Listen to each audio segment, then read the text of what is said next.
Hello YouTube, welcome back to another video. This is another vlogging game. This time we'll be taking a look at the Punisher for the Megadrive. So let's get going.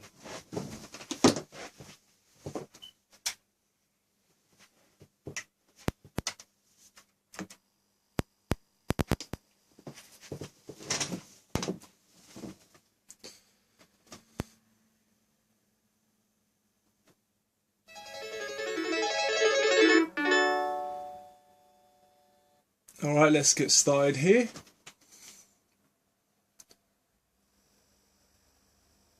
This is actually a very interesting game. This game was originally an arcade game, and it was ported over to the Megadrive. I'll just turn this down a little bit.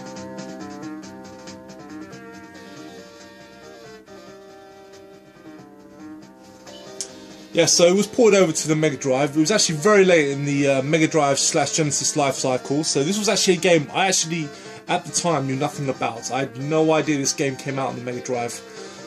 I wish I had at the time, because I definitely would have picked it up. But in any case, I've got it now. Yeah, let's take a look at this port of one of my favourite arcade games. So let's just get into the options here. Adjust the controls, yeah, that's how I like it. One of the weird things about this game is that you can't actually, you've got a choice of two characters. You've got Punisher and you have Nick Fury. The strange thing is you don't actually pick your character at a character select screen. You can only change them here in the options. So I can either choose to be the Punisher here as player 1, and Nick Fury will be player 2. This is a 2-player cooperative game as well, which is a good thing. But I will be Punisher. So yeah, let's get going. It's strange because there is a character select screen here, but you can't actually switch characters from at this point. It's kind of weird. Now, for those of you that have seen, that know about the original arcade game, you can see straight away that this is very much a toned-down version of that game. Graphically, it's a lot more basic. The sound as well is a lot more basic. But the gameplay is still surprisingly solid, I have to say. I mean, I don't think it's as good as the arcade game. I mean, in my opinion, because I love the arcade game. I mean, this is nowhere near as good as the arcade game, but it's still a solid side-scrolling beat 'em up. And the fact that you've got 2-player co-op also adds to this game as well. Okay, let's get going here. I remember playing the arcade game quite a lot back in the day. It was such a great game. I remember seeing it in the arcades. I was in Hamleys. I don't know about now because I haven't been there in ages. But back in the day, Hamleys used to have an arcade in their basement, and I remember going in there one time because they had a lot of side-scrolling beat 'em ups at the time at Hamleys, and I went down there and I saw the Punisher game and I could not believe it because I'm a big Marvel head. I love Marvel superheroes and all that stuff, and I just couldn't believe that there was actually a Punisher side-scrolling beat 'em up. I was familiar with Spider-Man the arcade game, which was brilliant. I play that still on MAME sometimes. But yeah, I had no idea they actually made a Punisher beat 'em up, which is kind of strange because you know, I mean, Punisher was still fairly obscure even in the 90s. I mean, I suppose he had his day in the comics, but he still wasn't, you know, that popular to the level, you know, where you think he'd get his own game. But I have to admit, you know, I really liked it. Although saying that though, that the player 2 character Nick Fury, it's kind of odd to see Punisher team up with Nick Fury. If you know anything about comic characters, then you'll know that it makes no sense for Nick Fury to be working with the Punisher. Nick Fury is nothing like the Punisher. Nick Fury. I mean, I suppose nowadays most people will know Nick Fury as a black guy, since in the Marvel films he's portrayed by Samuel L. Jackson. But back in the day, he was actually supposed to be a white guy, and you know, he's still very much like the character that Samuel Jackson portrays in the films, which is why it seems even more ridiculous that he would team up with the Punisher to sort of deliver any sort of street level justice. We're coming up to our first boss here.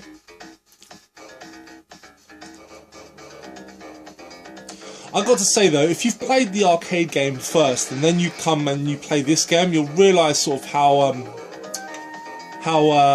disappointing it is, because when you're very familiar with the arcade game, then you'll notice obviously that you start to miss all the details that the arcade game had with its much better graphics.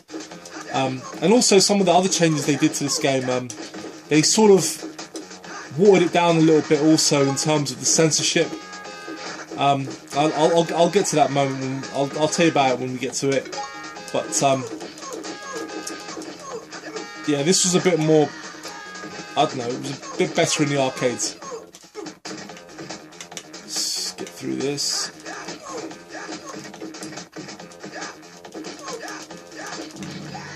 Got him. Now, the bit that I was telling you about, and this was one of the first things that sort of stuck out to me when I sort of first played this game on the Megadrive. Let's get through this. Come on. And the bit that it's just coming up now, I'm just going to show you very quickly. This bit here. Now, in this version, you will see what he does. Punisher will just question. He throws him out of the bus. But in the actual arcade game, after he questions the guy, he just shoots him. So that was one of the differences that sort of stuck out to me playing this game for the first time. Okay, I'll show you this next level, and then I'll get to the boss, and then we'll sort of call it quits there.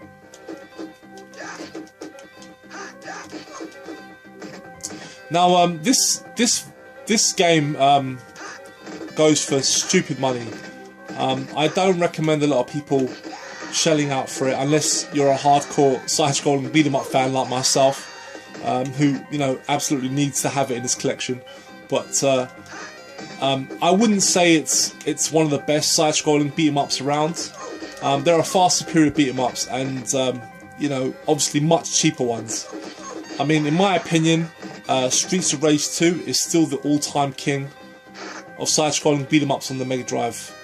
Nothing has beaten it, and it's one of the cheapest. So, like, I would probably say, unless you're a huge fan of side-scrolling beat-em-ups, you don't really need this in your collection.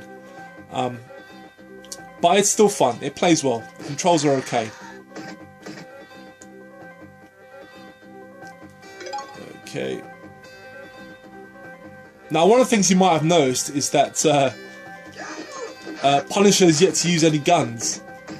But I assure you, he does use guns in this game. In fact, we're coming up to a bit. As soon as I'm done with these guys, you'll get to see me fire off some ammo. One move that I haven't shown you guys, you can actually drop grenades, like so. And you've also got like a sort of spinning attack move as well, which I've yet to do. Now, oops.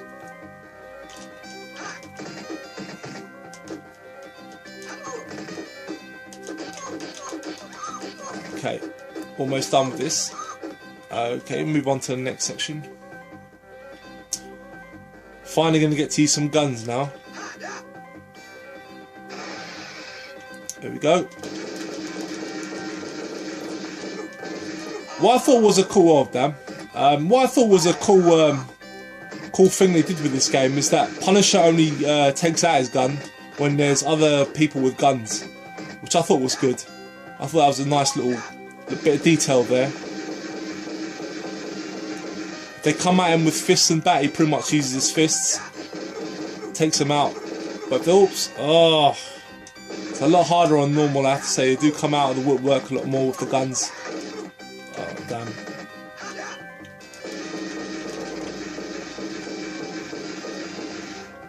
There we go.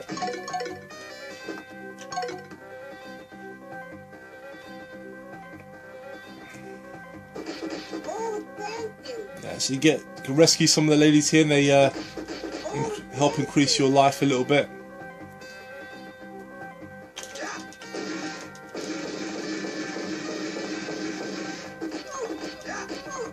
Okay.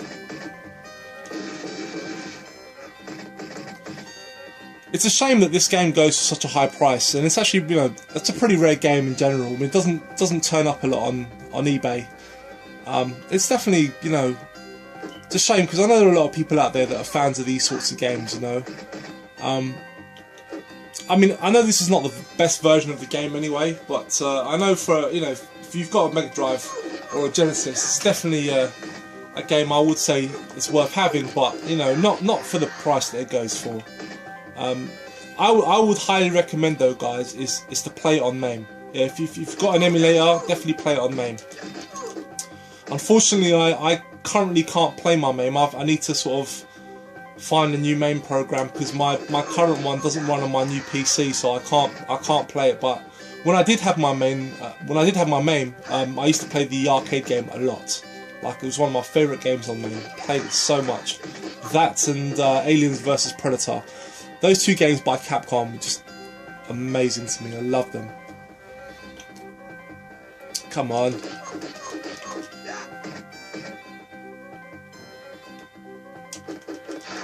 Oops.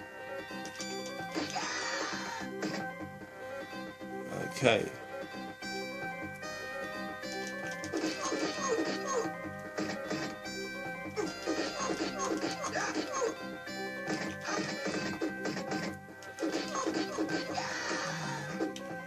Although the punching does feel weighty, like there is a sort of sense of satisfaction when you hit the enemies. I mean, there is. I do think the sound effects let it down.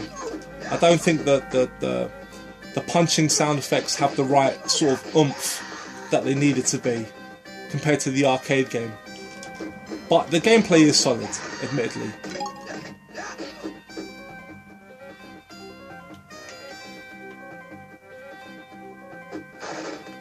And also, despite the fact that the graphics are a lot more sort of watered down compared to the arcade version, you know, they still look nice. Here's another change from the arcade. In the arcade game, this robot is very different looking to this. Oh, damn. I'm probably going to get my ass handed to me, I think.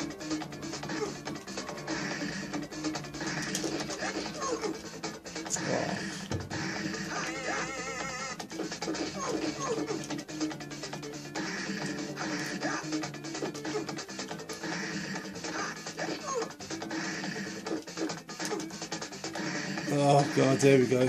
Definitely gonna have my ass handed to me. Ugh. Come on. Oh. It just doesn't seem to be. Anyway. It's. Oh. It really is hard to sort of get in close to him. Oh, I'll continue.